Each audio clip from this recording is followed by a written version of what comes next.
రైతుల ఆదాయాన్ని రెట్టింపు చేసి చూపెడతామని చెప్పి ఆ రోజు ప్రియతమ నేత నరేంద్ర మోడీ గారు హామీ ఇచ్చారో దానికి అనుగుణంగా ఇవాళ 80% రెట్టింపు చేస్తాం.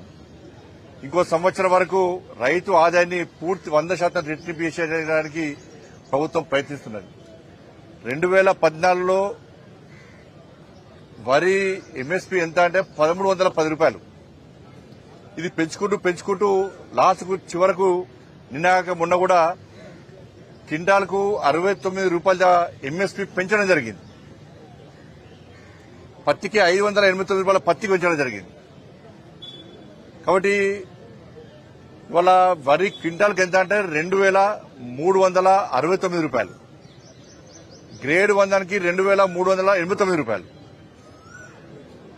1310 నుంచి 2600 తీసుకొస్తామంటే 800 తీసుకొస్తామని అర్థం చేసుకోండి. ఇవాళ 80% రెట్టింపు మనం చేస్తాం.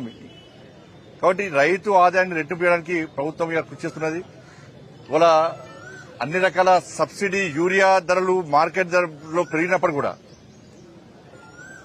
రైతులకు ఇబ్బంది కాకుండా ఆ సబ్సిడీలో యూరియా ఇస్తూ ఆ భారాన్ని కేంద్ర ప్రభుత్వమే మోస్తా ఉన్నది. పూర్తి సబ్సిడీ ద్వారా యూరియా ఇచ్చే ప్రయత్నం ఇస్తున్నాం కూడా. ఇవాళ 10 సంవత్సరాల కాల వ్యవధిలో తెలంగాణ రాష్ట్రంలో ధాన్యం కొనుగోలు కోసం 2,30,000 కోట్ల రూపాయలను ఈ తెలంగాణ రాష్ట్రానికి